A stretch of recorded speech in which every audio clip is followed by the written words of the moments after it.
Ces gens-là, ils sont en train de faire du lobbying pour pouvoir continuer à produire ou à assembler leurs téléphones dans des camps de concentration, pendant que Lafarge était en train de financer Daesh et pendant que Starbucks interdisait l'entrée aux femmes. Tu sais qu'il y a plus d'1 million de personnes qui sont internées dans des camps à cause de leur religion, les Ouïghours.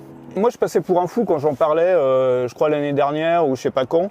Et puis maintenant, bon, c'est devenu connu, tout le monde le sait, sauf que tout le monde s'en fout, hein. Bon, une belle journée là qui commence, un beau soleil.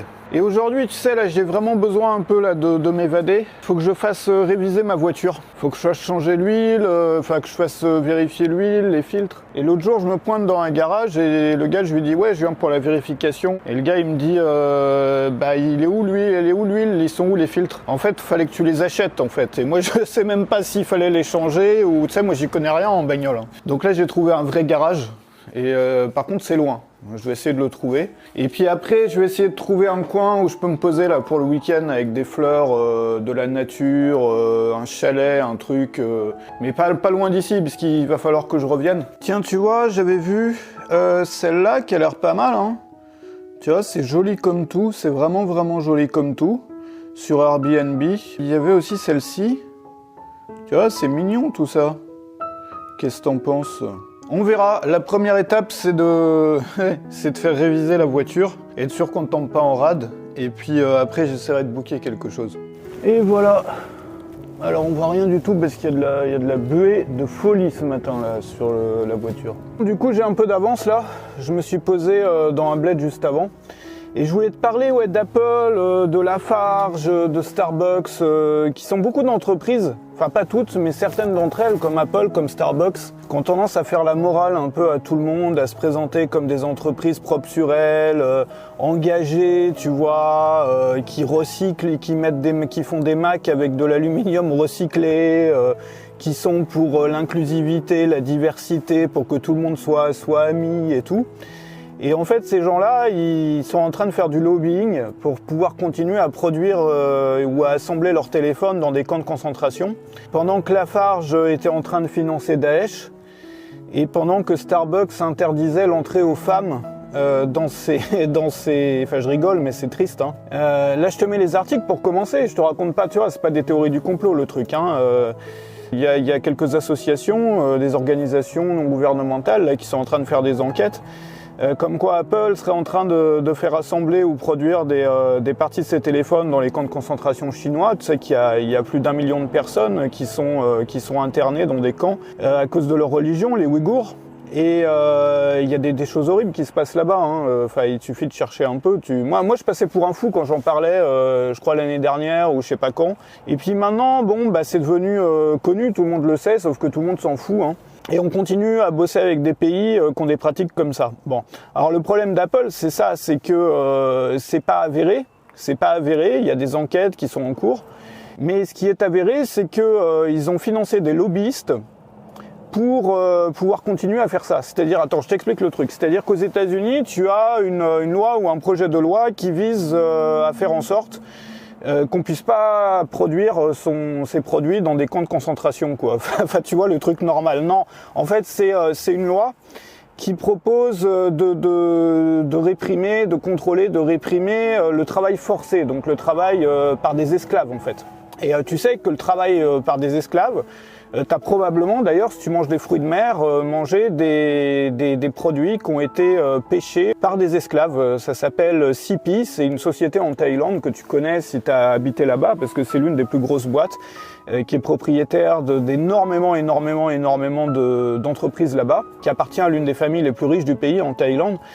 Et CP, c'est aussi le plus gros exportateur de fruits de mer en Thaïlande. Et c'est une énorme entreprise. Et ils exportent un peu de tout, des crevettes, des trucs, des machins. Sauf que y a sur les bateaux de pêche, tu as des captifs qui viennent de Birmanie, donc de ce qu'on appelle maintenant le Myanmar, qui sont des personnes à qui on prend leurs papiers, leurs documents s'ils en ont, et qu'on jette par-dessus bord si elles sont pas contentes, qui sont pas payées, et qui sont à peine nourries, de quoi juste pouvoir tenir et pouvoir continuer à pêcher. Et effectivement, les supermarchés en France, au bout d'un moment, ont commencé à vouloir refuser de commercialiser ces produits-là.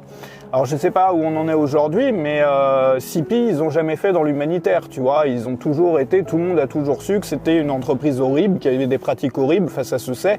Mais Apple, c'est différent. Parce que Apple, c'est une entreprise qui prônait des valeurs de diversité, de on est tous potes, on est tous amis, il faut qu'on se respecte et tout. À chaque fois que, tu vois, à chaque fois qu'il y avait un problème sociétal, ils faisaient des campagnes et tout ça. Même pour Black Lives Matter et tout, ils ont fait des campagnes pour soutenir ça. Et puis pendant ce temps-là, ils étaient en train de financer, donc c'est ça le vrai scandale, de financer des lobbyistes, enfin de rémunérer des lobbyistes pour faire pression sur le gouvernement américain pour faire alléger cette fameuse loi qui réprime le travail des esclaves. Voilà, le travail forcé. Et on le sait aujourd'hui, donc eux, parmi d'autres entreprises, ont financé des lobbyistes pour alléger ça. Alors est-ce que c'est une entreprise à qui on a envie de donner de l'argent, franchement ? Moi, j'ai vendu mes actions Apple parce que je ne peux pas participer à ça. Enfin, tu vois, surtout que Apple, c'était un rêve pour beaucoup de gens. C'était une entreprise sortie de nulle part comme ça, qui avait réussi des choses extraordinaires, si tu t'intéresses un peu au marketing, c'est juste phénoménal, quoi, qui avait réussi à créer, je sais pas, enfin, c'est juste magique en fait. Enfin, moi, j'aime beaucoup leurs produits aussi, mais est-ce que tu as envie d'avoir des produits qui sont fabriqués dans un camp de concentration, quoi ? C'est la question. Enfin, tu vois à quel point, à quel niveau on en est. C'est-à-dire, tu vois, souvent, parfois, on voit toutes ces personnes qui critiquent les marketeurs du web, on se moque et tout, ah bah machin, c'est un escroc, tout ça.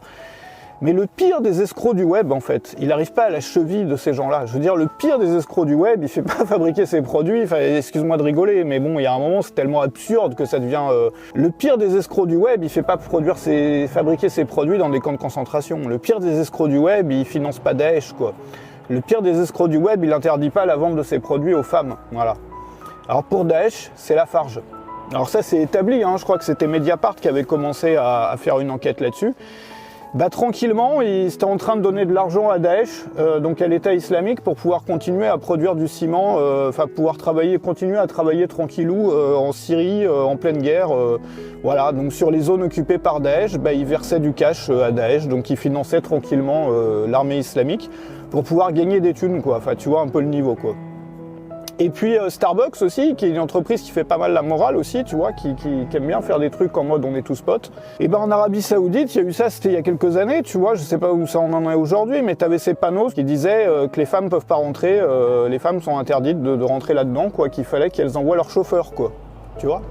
Et pendant ce temps-là, en Europe de l'Ouest, aux États-Unis, ce genre d'entreprise vient de te parler de féminisme, de diversité, de on est tous potes, de machin. C'est juste dégueulasse, c'est juste scandaleux. Et ça permet de remettre un peu aussi certaines choses à leur place, c'est-à-dire des entreprises ou des choses qu'on avait admirées ou desquelles, tu vois, je sais pas, où on se sentait bien, on pensait que c'était nos potes. En fait, non, c'est pas nos amis, c'est pas nos amis ces gens-là, c'est pas nos amis. C'est peut-être même bien, et c'est même pas que peut-être même bien, c'est clairement nos ennemis en fait. C'est les ennemis de l'humain, quoi, de l'humanité, ces gens-là. C'est la lie de l'humanité, c'est de la crevure horrible. C'est du vomi avarié, quoi. Enfin, c'est du, je sais pas tout ce que tu veux, mais c'est juste pas possible en fait. C'est pas possible. C'est juste pas possible en fait, quoi. Et voilà, au garage enfin. Bon, c'est fait, la voiture est là, enfin c'est fait.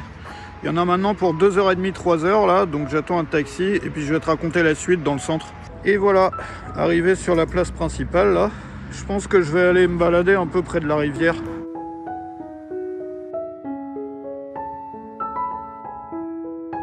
On a 2h30 apparemment là pour faire une petite balade. D'ailleurs, si t'as pas eu l'occasion encore, tu sais que j'ai écrit un petit bouquin qui s'appelle Gagner sa vie sur le web, qui est vraiment un petit bouquin facile à lire, qui peut aider. Moi je pense vraiment que ça peut aider des gens qui sont perdus, quoi.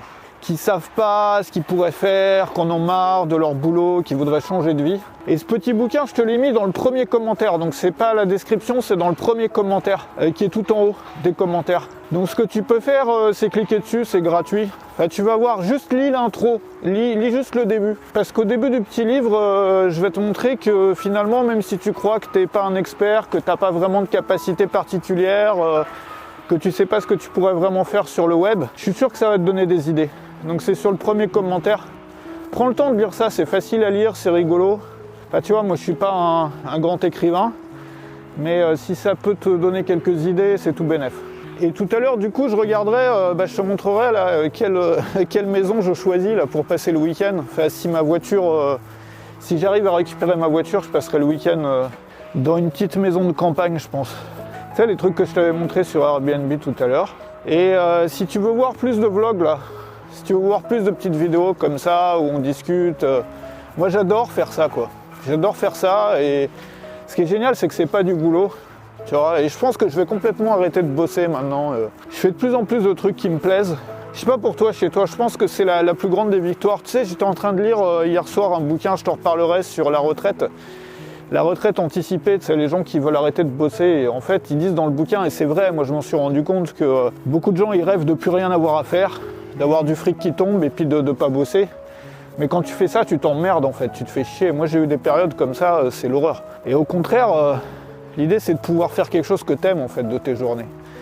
Donc ça tu vas le voir aussi, ça peut te donner des petites idées dans le petit livre là, il n'y a rien à payer, hein, c'est gratuit dans le premier commentaire. Et si tu as envie d'en voir plus des vlogs comme ça, pense à t'abonner à la chaîne et à cliquer sur la cloche. Je sais que c'est complètement kitsch de dire ça. Tu vois, tout le monde le dit, tout le monde est en train de quémander pour que tu t'abonnes à leur chaîne, pour que tu cliques sur la cloche et tout. C'est vrai que c'est con, mais si tu le dis pas, parfois il y a des gens qui oublient, puis après ils ratent des vidéos qui auraient pu leur apporter des choses, ou qui auraient pu les aider à réfléchir sur un truc, ou qui auraient pu juste les divertir en fait. Donc pense-y si c'est quelque chose que t'as pas fait encore.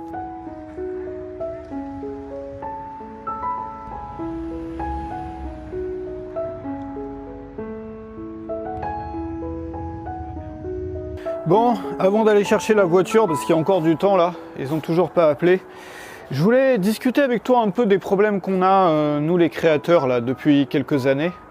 Tu sais que c'est de plus en plus difficile, hein. Regarde YouTube par exemple, tu sais, il y a quelques années, je sais pas si tu fais des vidéos chez toi ou si tu as essayé, mais il y a quelques années, il suffisait de poster des... Tu vois, tu pouvais démarrer une chaîne et il suffisait de faire genre 3 vidéos par semaine.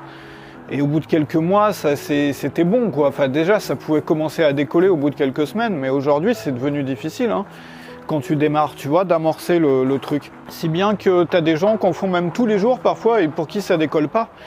Donc ça suffit plus.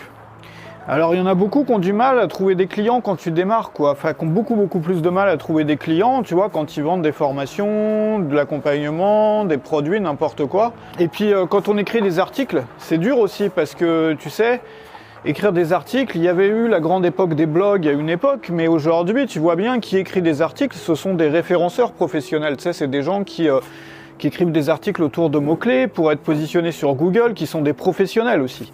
Donc du coup, d'un côté, tu as les pros de YouTube, tu vois, avec qui il faut être en concurrence. Quand on démarre, c'est dur. Quand on vient de commencer, on veut juste faire des vidéos en racontant un peu ce qu'on a sur le cœur, on a des pros en face. Pareil pour les articles aujourd'hui. Alors il restait la publicité jusqu'à maintenant. Alors le problème de la pub, c'est que c'est devenu pareil en fait. Enfin, si aujourd'hui tu essayes de démarrer, t'es au courant. La pub Facebook, c'est devenu extrêmement difficile. Pourquoi ? Pour 2 raisons. La première, c'est que les prix montent, ça coûte de plus en plus cher, la pub Facebook, année après année.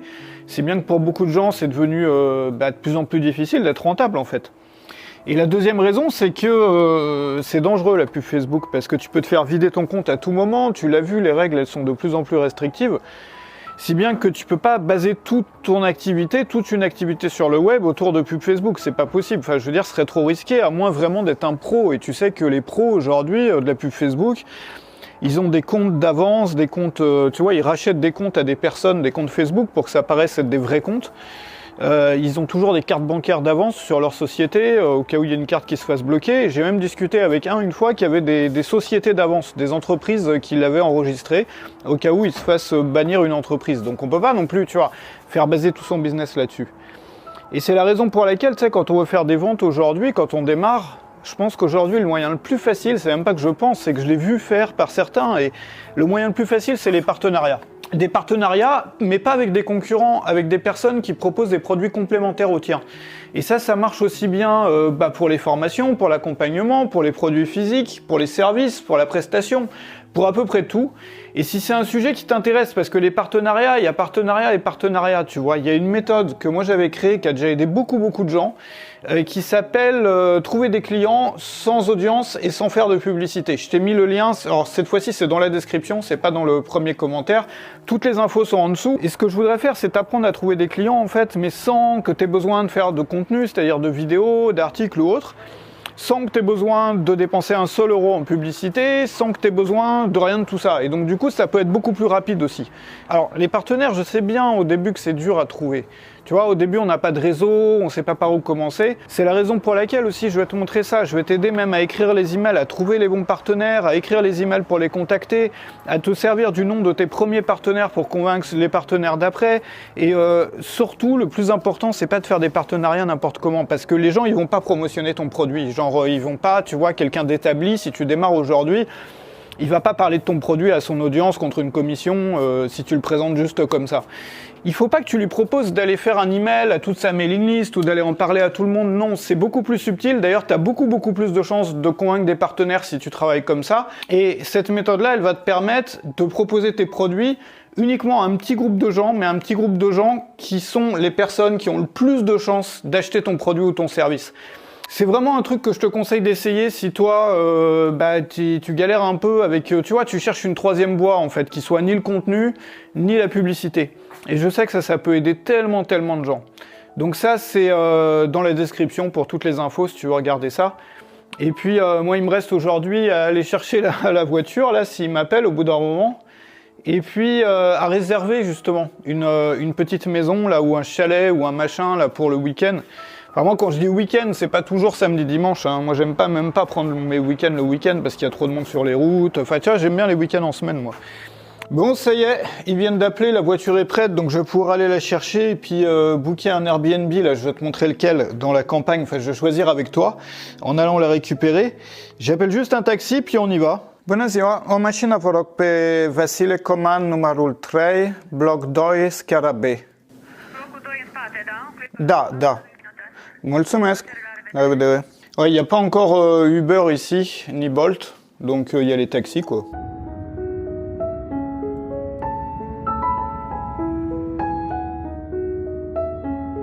Et voilà, c'est fait. Il reste plus qu'à la laver, la voiture, et puis on sera prêt là pour repartir un peu à l'aventure. Et j'ai choisi là dans ma tête la petite maison là que je vais louer pour passer un peu de temps à la campagne. Je te montre ça en arrivant à la maison. En attendant, je voudrais juste te poser une question. Si tu veux bien me donner ton avis dans les commentaires, ça serait génial. C'est ton avis sur toutes ces entreprises là, tu vois, Starbucks encore ça va à côté d'Apple quoi. Il y a Nestlé aussi, si tu cherches un peu tous les scandales autour de Nestlé, le truc est juste complètement dingue. Qu'est-ce que tu penses des entreprises qui essayent tu vois, de se la jouer un peu en mode on est tous potes, on est tous amis, les gens s'aiment, etc. Qui participent aussi ou qui soutiennent des mouvements comme Black Lives Matter ou tu vois, ou des mouvements de solidarité ou des trucs comme ça et qui ensuite vont faire fabriquer leurs machins dans des camps de concentration ou bien vont financer Daesh ou vont faire des machins mais complètement invraisemblables en fait, tu vois, on ne devrait même pas en rigoler. Qu'est-ce que t'en penses? Est-ce qu'il faudrait les boycotter? Est-ce que c'est normal? Est-ce que, tu vois, je sais pas. Surtout quand on parle un peu de marketing, de trucs comme ça, on nous prend vite pour des personnes mauvaises, mais tu vois les personnes mauvaises, tu vois, nous je pense pas que parmi nous il y en a beaucoup qui ont financé Daesh ou fait fabriquer leurs produits dans des goulags, quoi, tu vois. Je voudrais juste savoir ce que t'en penses de ça. Quel est ton avis à toi? Ça m'intéresse et je lirai les commentaires.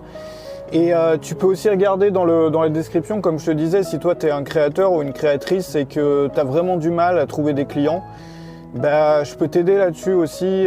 Il faut que tu regardes la page là que je t'ai mise dans la description, je crois que c'est le premier lien, sur comment trouver des clients sans créer de... Tu vois, t'as pas besoin de créer de contenu, t'as pas besoin non plus de faire de pub. Et on arrive à la maison là tout de suite bientôt. Et je vais te montrer sur le téléphone la maison que j'ai choisie où je vais t'amener avec la caméra. Donc ces prochains jours. Alors voilà,